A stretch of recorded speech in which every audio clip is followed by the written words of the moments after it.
What if I told you that a 73-year-old mechanic with arthritic hands and no computer just humiliated an entire field of professional race teams? No dyno, no software, no digital sensors, just a screwdriver, a piece of wire, and techniques most engineers consider obsolete. This is the story of how Frank Castellano proved that sometimes the old ways aren't just better, they're unbeatable. Picture this: Laguna Seca, October 2022, the historic Trans Am Championship finale.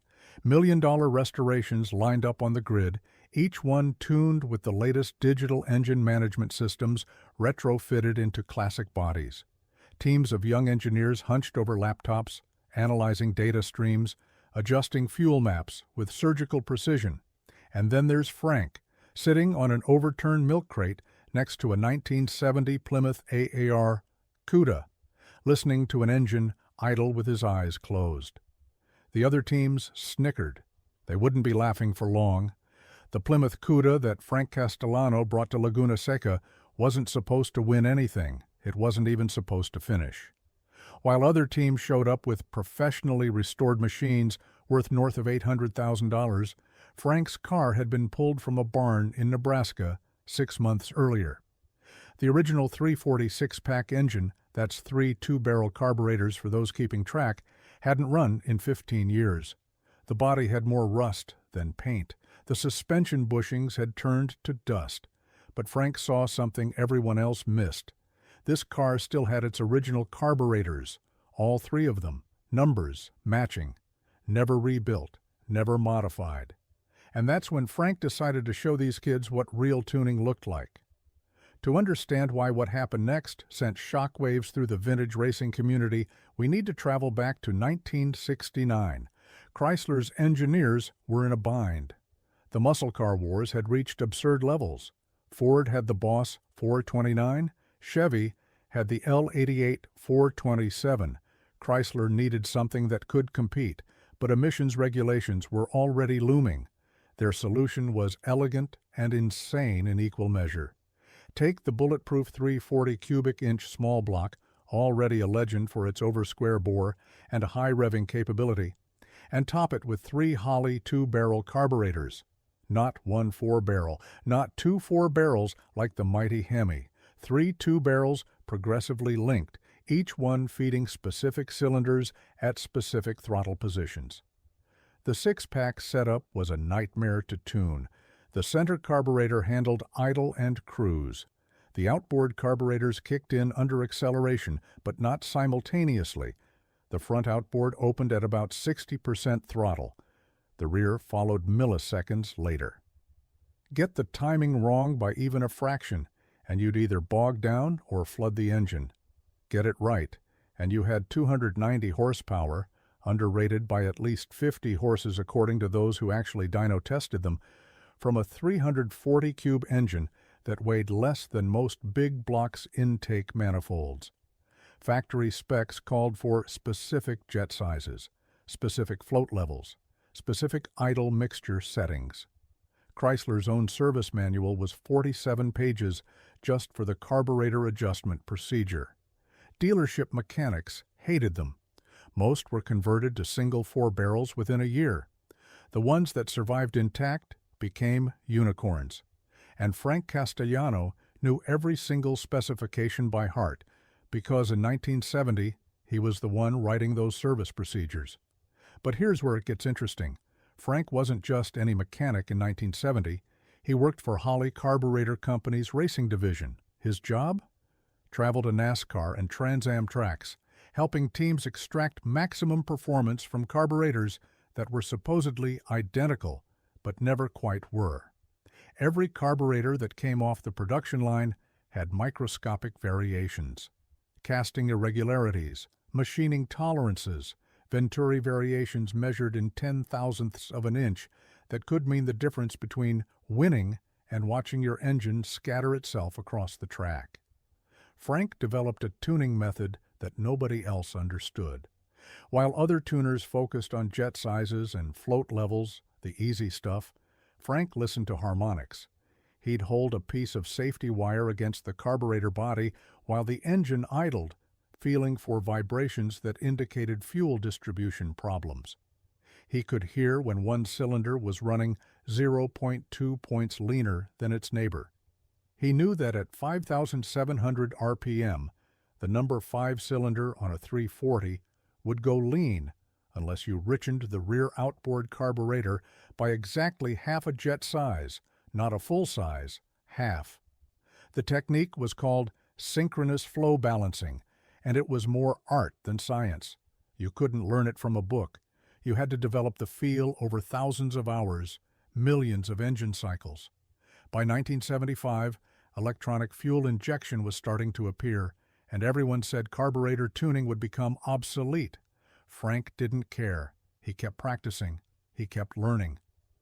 Even after retiring from Holley in 2005, he maintained a small shop in Phoenix, keeping carbureted engines alive for collectors who appreciated the old ways. So when Frank heard about the historic Trans Am Championship, a series that mandated period-correct equipment, no modern electronics allowed, he saw an opportunity. These races attracted serious money, professional teams with professional drivers, engines built by renowned shops, charging $75,000 just for assembly. And every single one of them had forgotten what Frank still remembered. The Cuda Frank bought for $12,000 was a disaster by any reasonable measure. The frame rails were soft with rust. The transmission synchros were gone. The rear differential howled like a wounded animal, but those 3 Holley R4144 carburetors, the original 6-pack units, were untouched. Still had the Chrysler part number tags, still had the date codes. March 3rd, 1970, March 5th, 1970, March 7th, 1970. 3 carburetors built within 4 days of each other, probably by the same person, on the same production line. Frank smiled when he saw those date codes. This was going to be fun. The restoration, if you could call it that, took 6 months. Frank didn't restore the car to concours condition. He restored it to racing condition, and there's a massive difference. The body, patched with steel from an old refrigerator and painted with $89 worth of single-stage enamel from Tractor Supply. The interior? 1 racing seat, no passenger seat, no door panels. The suspension? Stock components rebuilt with modern polyurethane bushings. Total investment including the car, $23,000. But the engine? The engine was where Frank worked his magic. The 340 block showed 0.03 inches of cylinder wear. Within factory specifications, the forged crank was perfect. The connecting rods, those beautiful forged pieces that Chrysler somehow justified installing in a motor that cost $250 as an option, needed nothing but new bolts. Frank honed the cylinders, installed new forged pistons that bumped compression from 10.51 to 11.8.1, the maximum allowed under historic Trans Am rules, and balanced everything to within 0.1 grams. The camshaft was a period-correct crane fireball with 0.515 inches of lift and 298 degrees of advertised duration. Not too aggressive, not too mild. Perfect for the RPM range where the 6-pack shined. But those carburetors, those 3 beautiful, unmolested carburetors, this was where Frank's 50 years of experience would matter. First, he disassembled them completely. Every passage was cleaned with guitar string and carburetor cleaner. Every gasket surface was checked with a straight edge. The throttle shafts had less than 0.101 inches of play, miraculous for 50-year-old carburetors. Frank didn't rebush them. That would change the airflow characteristics he'd memorized decades ago. The jets were wrong, of course. Someone had installed 0.064-inch jets in the primaries, trying to compensate for modern fuel's lower energy content. Frank knew better. Modern pump gas might have less energy per gallon, but it also vaporized differently. You didn't need bigger jets. You needed better atomization. He went back to stock 0.062-inch primary jets, but modified the air bleeds, those tiny holes that most people ignore, dropping them from 0.28 to 0.026 inches. The change was microscopic. The result was dramatic. The progressive linkage connecting the three carburetors was the real secret. Chrysler's design was clever but crude. A series of rods and springs that opened the outboard carburetors based on throttle position. Frank threw the original linkage in the trash. Over 3 days, he fabricated a new linkage from stainless steel aircraft cable and precision bearings. The geometry was different. Instead of opening based purely on throttle position, Frank's linkage responded to engine vacuum and throttle position. At 3,000 RPM under load, the outboards would crack open just 3 degrees. At 5,000 RPM, they'd be at 47 degrees. At 6,500 RPM, the engine's red line, they'd hit 72 degrees, never quite reaching full throttle. That was intentional. Frank knew something modern tuners had forgotten. Sometimes less is more. But the real magic happened with the synchronization process. This is where Frank's wire technique came in. He started the engine and let it warm to exactly 180 degrees, not 175, not 185, exactly 180, measured with an infrared thermometer at the thermostat housing, then holding a piece of 0.020-inch safety wire against each carburetor's base plate, he began adjusting. The center carburetor's idle mixture screws. 1.75 turns out on the left, 1.825 turns on the right. Why the difference? Because cylinder number 4 ran slightly cooler than cylinder 6 due to coolant flow patterns in the block. The outboard carburetors were even more critical. They had to open at precisely the right moment, with precisely the right fuel mixture. Too rich, and you'd bog. Too lean, and you'd detonate. Frank spent 4 hours with his wire, making adjustments measured in 30 seconds of a turn. He'd rev the engine to 3,500 RPM, hold it for exactly 10 seconds, then release. The way the RPMs fell told him everything. Too rich, and they'd drop slowly. Too lean, and they'd hang for a moment before falling. Perfect, and they'd drop like a stone to exactly 950 RPM, then stabilize at 900. Modern tuners watching would have been baffled. Where was the wideband oxygen sensor? Where was the data logging? How could you tune an engine without knowing the exact air-fuel ratio? Frank would have laughed at the question. The spark plugs told him the air-fuel ratio. After each adjustment session, he'd pull all 8 plugs, examining them with a magnifying glass. The porcelain color, the electrode wear pattern, the heat marks on the ground strap. Each plug was a report card for its cylinder. Number 7 showed slight oil fouling. The valve guide was worn. Number 3 ran slightly hot. Frank richened just that cylinder by adjusting the rear outboard carburetor's air bleed. The real test came at the dyno session. Not Frank's idea. The race series required a sealed engine with a documented power output. Frank drove the Cuda to HP Performance in Tempe, where young technicians with laptops waited to strap it to their $200,000 dyno jet. They laughed when Frank refused their wideband sensor, laughed harder when he pulled out a timing light that looked older than they were. First pull, 347 horsepower at 5,900 RPM. Respectable for a 340, but nothing special. The technicians started suggesting changes. Advance the timing, bigger jets, remove the air cleaner. Frank ignored them.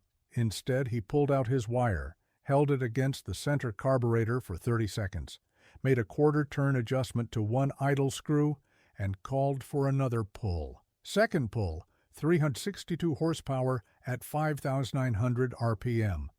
The technicians stopped laughing. Frank made 3 more adjustments, each time using techniques that weren't in any manual. He loosened the front carburetor's mounting bolts by exactly 1/4 turn, allowing microscopic movement that changed the resonance frequency. He adjusted the choke spring tension, even though the choke was wired open, because the spring affected how the throttle shaft rotated. He retarded the timing by 1 degree, but only for cylinders 5 and 7, using an offset reluctor he'd machined himself. Final pull, 391 horsepower at 6,100 RPM, 385 pound-feet of torque at 4,400 RPM. The shop fell silent. A stock displacement 340 with stock carburetors and 1970s technology had just posted numbers that modern stroker motors struggled to achieve. The technicians wanted to know the secret. What cam? What compression? What jets? Frank's answer was simple. I listened. But horsepower was only part of the story. The real advantage would come in the transitions. Racing isn't about peak power, it's about usable power, and that's where carburetor synchronization mattered most. Coming out of Laguna Seca's infamous corkscrew, drivers need instant throttle response. Too much lag, and you lose momentum. The modern fuel-injected systems retrofitted into other historic cars could deliver that response, but they were technically illegal. Everyone used them anyway, hidden inside fake carburetor bodies. The scrutineers rarely checked. Frank's carburetors were real, and they were about to embarrass everyone. Race day arrived gray and cold. October fog rolled in from Monterey Bay, leaving the track surface damp and treacherous. Perfect conditions for fuel injection, terrible conditions for carburetors, which typically struggled with atmospheric changes. Frank arrived at 5 a.m., 3 hours before practice. While other teams unloaded elaborate pit setups, Frank had his milk crate, a toolbox, and a thermos of coffee. He pulled the spark plugs, reading the previous day's practice session like a story. Number 2 was running slightly rich. The fog would make that worse. A 30-second turn on the front outboard's air bleed. Number 6 was perfect. Leave it alone. Number 8 showed signs of detonation, surprising given the cool air. Frank suspected the fog was causing uneven fuel distribution. He richened just that cylinder using a technique that involved partially blocking one of the rear carburetor's vacuum ports with a tiny piece of brass shim stock. Practice session started at 8 a.m. The track was still damp. The big money team struggled, their cold tires and cold engines fighting for grip. Frank had instructed his driver, his nephew Tony, a weekend racer who worked as an accountant during the week, to take it easy for 3 laps. Let the engine heat soak. Let the carburetors reach operating temperature. Then, on lap 4, nail it. The transformation was instant. While other cars bogged exiting corners, the Cuda pulled cleanly from 2,800 RPM. The progressive linkage Frank had perfected opened the outboard carburetors at exactly the right moment, delivering a surge of power that catapulted the car down Laguna Seca's main straight. Through the corkscrew, where throttle modulation mattered most, Tony could feather the gas without the flat spots that plagued carburetor cars. Qualifying told the story. Frank's $23,000 Cuda sat 4th on the grid, ahead of cars worth 30 times as much. But Frank wasn't done. Between qualifying and the race, he made one more adjustment. The weather was warming. The fog was burning off. Air density was dropping. Most tuners would have changed jets, but Frank knew better. Jet changes affected the entire RPM range. He needed to adjust only the top-end mixture, above 5,500 RPM, where the outboard carburetors dominated. His solution was brilliant and bizarre. He took 3 pieces of 0.010-inch piano wire, bent them into specific shapes, and inserted them into the outboard carburetor's air horns. They protruded exactly 0.340 inches into the airstream, creating microscopic turbulence that improved fuel atomization at high RPM. The modification was completely invisible unless you knew where to look. It took Frank 13 minutes to install and adjust. The result would be worth seconds per lap. The race started with Tony in 4th, but not for long. By lap 3, he'd passed 2 Camaros worth $1.5 million each. By lap 7, he was hunting down the leader, a professionally driven Boss 302 Mustang with a modern EFI system hidden inside fake Weber carburetors. The Mustang had more power. Dyno sheets showed 425 horsepower, but coming out of corners, it couldn't match the Cuda's throttle response. Lap 12, turn 5, the Andretti hairpin.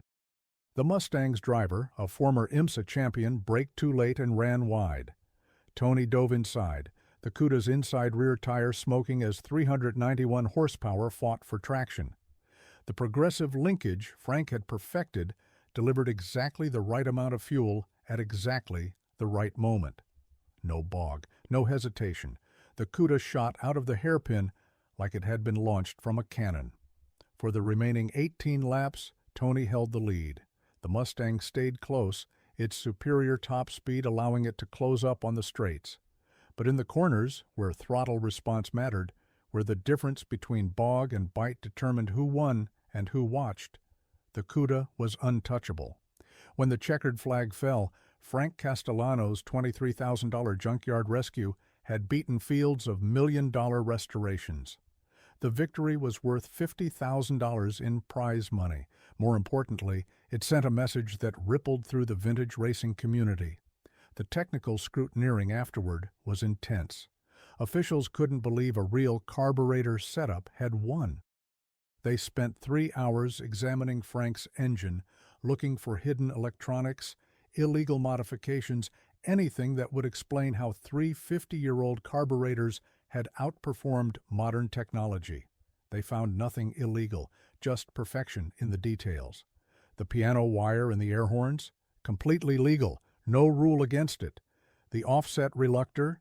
Period-correct modification from 1970. The progressive linkage? Handmade but legal. What made Frank's victory even more impressive was the data.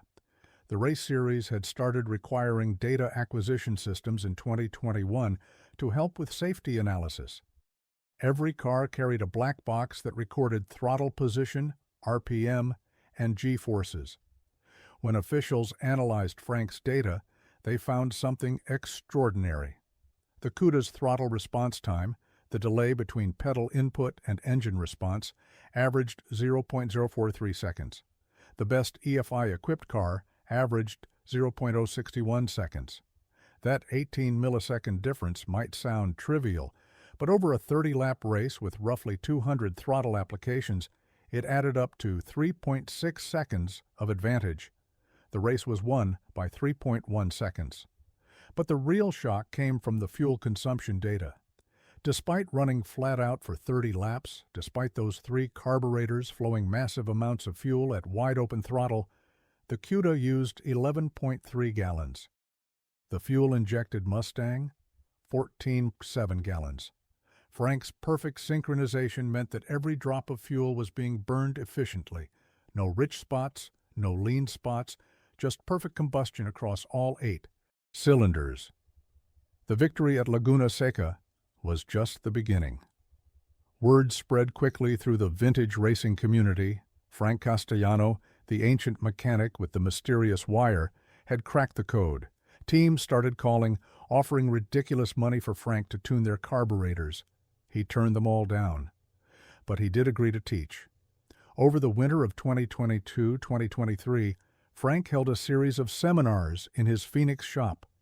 $50 per person, maximum 10 people per session. He taught the wire technique. He explained synchronous flow balancing. He showed how to read spark plugs like they were telling stories. Most importantly, he taught patience. Modern tuners were used to instant feedback from sensors and software. Frank's methods required hours of careful observation, subtle adjustments, and deep understanding of how air and fuel actually behaved inside an engine. Not everyone could learn it. The younger tuners, raised on laptops and wideband sensors, struggled to develop the feel, but some got it. A few even surpassed Frank's abilities, taking his techniques and adding their own innovations. The piano wire trick? One student figured out that different wire materials, steel versus copper versus tungsten, created different turbulence patterns. Another discovered that the progressive linkage could be further refined using modern bearing technology that didn't exist in 1970. The 2023 historic Trans Am season saw a revolution. Suddenly, carburetor-equipped cars were competitive again. The teams that had spent fortunes on hidden EFI systems found themselves being outrun by properly tuned carburetors. The scrutineers cracked down on illegal electronics, and without their technological crutch, many big-money teams struggled. Frank ran 5 races in 2023, winning 3 and finishing second in the other 2. Total prize money, $185,000. Not bad for a $23,000 investment and 50 years of knowledge. But here's the thing about Frank's story. It wasn't really about carburetors. It wasn't about beating modern technology with ancient techniques. It was about something deeper.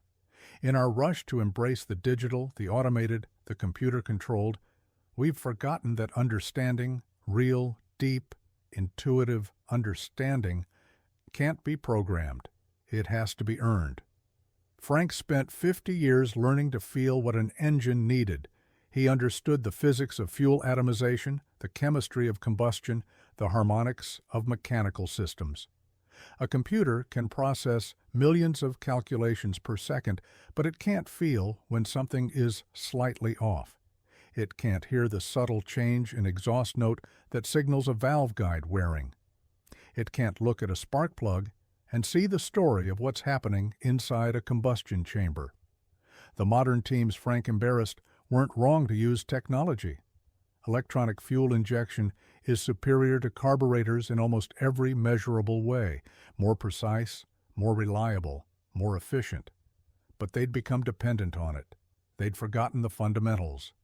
When forced to use period-correct equipment, they didn't know how to extract its full potential. Frank's victory was a reminder that technology is a tool, not a replacement for knowledge.